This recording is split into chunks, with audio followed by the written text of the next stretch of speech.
ಎಲ್ಲರಿಗೂ ನಮಸ್ಕಾರ. ನಕ್ಷತ್ರ ಶಾಲೆ ಗಾಣದಾಳ. ನಾವು ಅನಾರೋಗ್ಯದ ಸಿಂಹ ಪದ್ಯವನ್ನು ಅಭಿನಯ ಮಾಡುತ್ತಿದ್ದೇವೆ. ನಾನು ಕಾಡಿನ ರಾಜಸಿಂಹ. ನಾನು ಡಾಕ್ಟರ್ ಜೀಬ್ರಾ. ನಾನು ಡಾಕ್ಟರ್ ಹೈನಾ. ನಾನು ಡಾಕ್ಟರ್ ಮೇರಿ. ಕಾಡಿನ ರಾಜ ಸಿಂಹರಾಯನು ಕಾಯಿಲೆ ಬಿದ್ದನು ಕೇಳಿ ಕತೆ. ಅನ್ನವು ಸೇರದು ನೀರು ಸೇರದು ರಾಜನಿಗಾಯಿತು ಬಹಳವತೆ.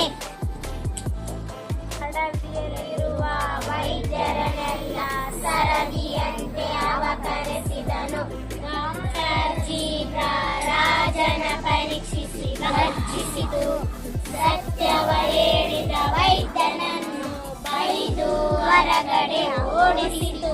ಮುಂದಿನ ಸರದಿ ಡಾಕ್ಟರ್ ಹೈನಾ ಸಿಂಹದ ಬಾಗಿಲು ತಟ್ಟಿ ಹಿಡಿದು ನೋಡಿದ ನಂತರ ಬಾಯಲು ತೆರೆಯಲು ಹೇಳಿದನು. ಸುವಾಸನೆ ನಿಮ್ಮ ಉಸಿರಲಿ ಎನ್ನುತ್ತ ಮುಖವನ್ನು ನೋಡಿದಳು. ಸಿಂಹಕ್ಕೆ ಕೋಪವು ನೆತ್ತಿಗೆ ಏರಿ ಮುಖಸ್ತುತಿ ಮಾಡುವೆ ಎಂದಿತು. ಇರುವ ಸತ್ಯವ ಹೇಳಲು ಹೆದರಿದ ಹೈನಾಳನ್ನು ಹೊರಹಾಕಿಸಿತು. ನಂತರ ಸರದಿ ಜಾಣ ವೈದ್ಯನಲ್ಲಿ ಬಾಗಿಲು ಸಾರ್ವಭೌಮರ ಉಪಚರಿಸುತ್ತ ಬಾಯನ್ನು ತೆರೆಯಲು ವಿನಂತಿಸಿತು. ಉಸಿರನ್ನು ಕುರಿತು ಏನು ಹೇಳಲಿ ಎನ್ನುತ್ತ ಬಾಯನ್ನು ತೆರೆಯಿತು.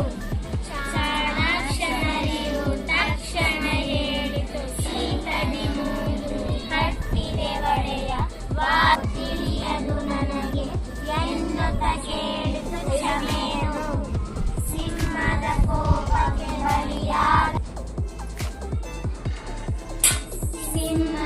ಕೋಪಕ್ಕೆ ಬಲಿಯಾಗದೆ ಪಾರಾಯಿತು ನರಿಯು. ಉಪಾಯ ಬಲ್ಲವನಿಗೆ ಅಪಾಯವಿಲ್ಲ ಎನ್ನುವುದೇ ನೀತಿಯು. ಇದನ್ನು ಬಲ್ಲವನಿಗೆ ಅಪಾಯವಿಲ್ಲ ಎನ್ನುವುದೇ ನೀತಿಯು.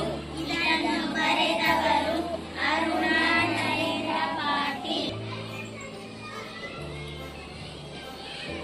Good.